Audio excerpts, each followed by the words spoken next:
Alright guys, today's the day. This engine that I got in here, I don't know what I'm gonna do with it yet. It's been good.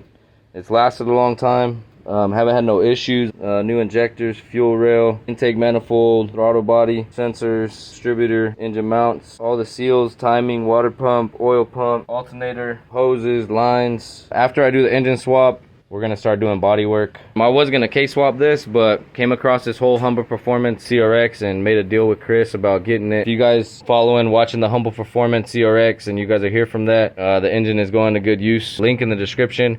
There's a video on CRX back OEM, so it has AC, heater, everything works in it. So you guys can check that out if you want. Link in the description for that.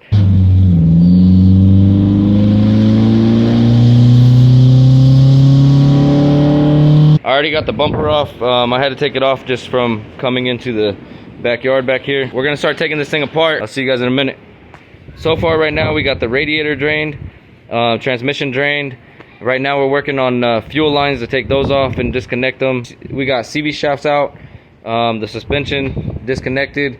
It was easy for me because these headers were cut, not the bumper, so all I had to do is just disconnect those. O2 sensors. I'm gonna use the same radiator on the swap because it's new. Disconnected the grounds. All I gotta do is disconnect this motor mount, the rear one, and this one, and just disconnect the sensors and everything. We started taking the motor mount bolts out. We're gonna have to take off this mount so that way it can fit on this one. I'm gonna use my motor mount instead of that one. Another thing is alternator. I'm gonna take my alternator off of mine and I'm gonna put it on here. Same bracket, same style. We got everything tucked out of the way. The brakes are already tucked back there, so took out most of this stuff from the auto swap. Get out of here, bro. So we over here, we changed the alternator. Like I told you, we got that hooked up. We also changed this mount right here. Got the chain hooked up, and then we're gonna toss it in. I did change the transmission mount on this side.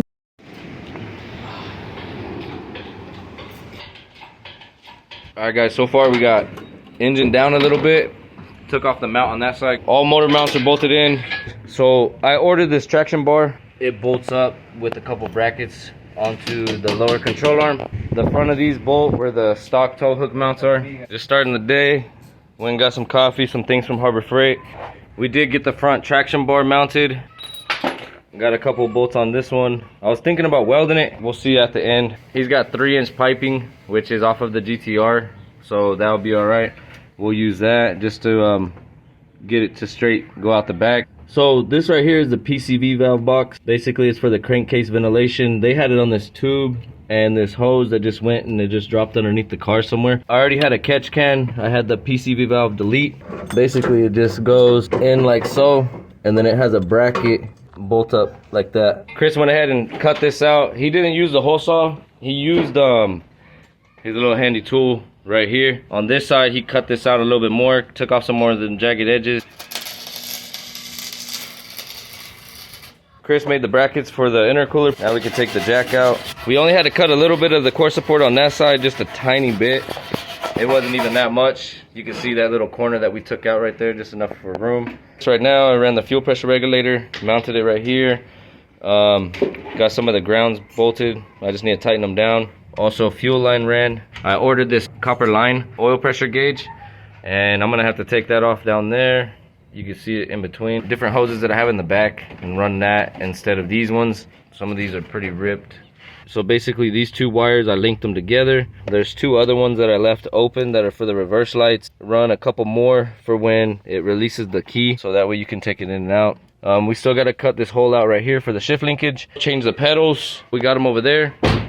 Just add the clutch pedal, take off the brake and the gas pedal and change them with those ones. We got this pump right here for E85.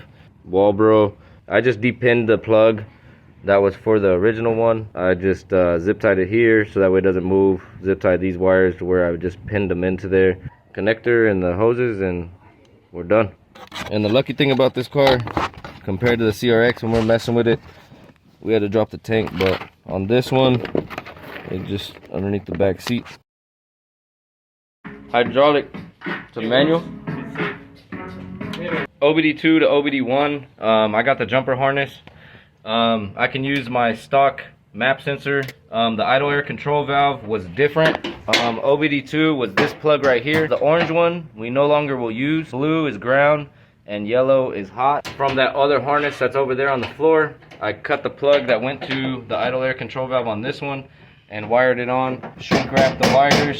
I got the jumper harness from OBD2 to OBD1 for the distributor. I didn't want to mess with the timing or anything that they had set on this.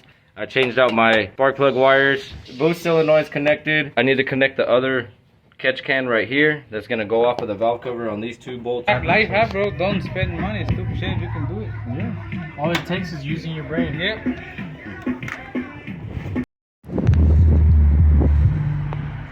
I had to wire up the air sensor. We got the shift linkage to work. Chris welded up the pedal, made everything work. Throttle cable wire. We just moved it back just a little bit so it had a little bit of tension. Batteries connected. Everything's wired up. Fuel injectors are wired up. Everything starts, runs, idles. We just got done building a plate. So this shifter's off of the CRX. Mounting bracket up through the sheet metal.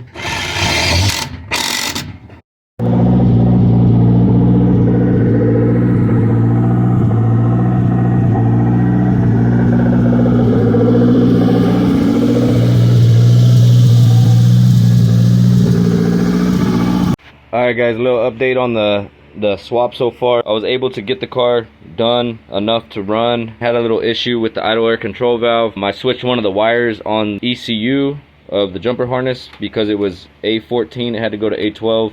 I welded the traction bar right now and on this side over here, so that way it don't move. Right now what I'm doing is I'm raising up the car just a little bit on the driver's side because after we put all this stuff in, it sagged down a little bit on the driver's side with the weight from the turbo and everything else added. So tighten the traction bars. They have a little bit of movement but not nothing too crazy, so hopefully that helps it and it'll stop it from moving the wheels forward. Some of these hoses that was for the fuel pressure regulator had a cut in it, so I replaced it. Coolant temperature sensor, idle air control valve, the oil, spark plugs. I had to hit up Humble Performance Alex and he went ahead and told me where to gap them. Lines and all the hoses for the turbo, I shortened them a little bit shorter off of the AEM boost solenoid that I got tucked in over here. I'm gonna go ahead and drop this thing down, tighten the lug nuts, and let's go take it for a cruise.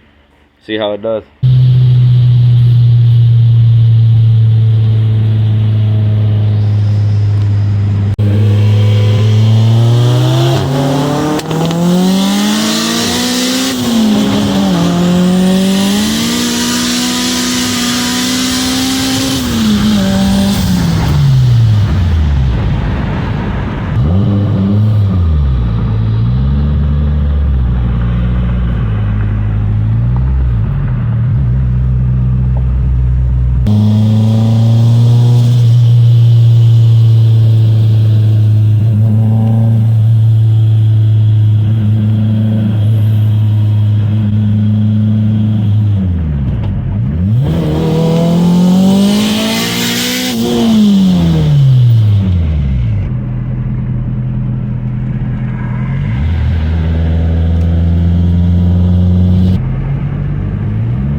Like a rock smoke.